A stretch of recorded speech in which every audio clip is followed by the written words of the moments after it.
people go to Lourdes, not everyone is healed.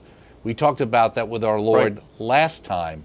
Why is it not that everyone is healed? Is it fair that some get healed and some don't get healed? You know, I think it's always fair because it's within God's wisdom. But let's go through those conditions one more time, and I'm going to add one other thing. If Jesus is going to heal, right, he's going to heal a person who will not have their salvation somehow, impeded by it. Now you think to yourself, well, what could be wrong with healing? Sometimes real physical or psychological challenges, they help us to get to heaven.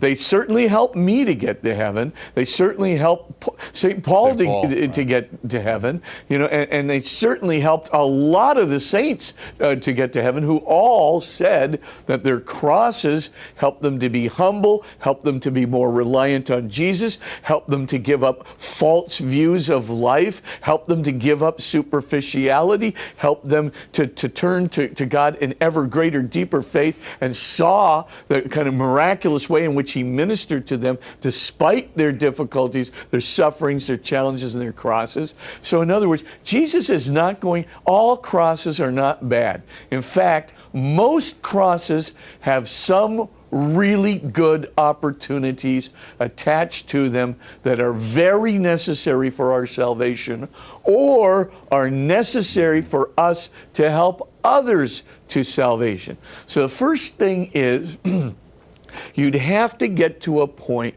where the cross itself is not going to interfere with our salvation or our ability to help others to salvation or others' salvation itself. The second thing that has to, be accounted for is the whole area of human freedom. And I'm just going to, it's not just simply, the necessity, for our faith, but it is also the necessity that we, help the faith of others and the freedom of others, and that our getting a healing will not impede that. But there's also an element that's brought out again and again. What if Jesus performed miracles at every, turn of the corner? What if, anybody who really sincerely asked, for a miracle, Jesus just gave that miracle to them? There would be absolutely no natural law that you could depend on, right? Oh, okay. Because, of course, all you have to do is just say, "Dear Jesus, please suspend this natural law right now and, give me a cure." And boom, the cure would happen. And then once the cure happens, what kind of world would we be living in? What could we anticipate? The laws of nature would be changing every split second for every miraculous need that we could have. It would be literally a world of chaos, where God is just literally interfering at all times with all natural laws. You could never be free in that atmosphere. You could never know what was going to befall you. You could never know whether there'd be a consequence of anything bad you could do, or a consequence of anything bad that somebody else would do, because of course it would be instantly cured, because Jesus would do everything right at the moment that this happened. So you'd literally rob people of the consequences of their action, i.e. their freedom. You would rob them of the knowledge of what's going to happen into the world, namely, their action. You would rob the whole possibility of the interconnection between people, where we can have an effect on their cure. We can try to help them out in their needs. We wouldn't have anything like that, because Jesus would rush ahead and take care of it all. There'd be no need for your compassion, no need for any human compassion, because Jesus will take care of it and give the cure immediately. So why is it that some people get cures?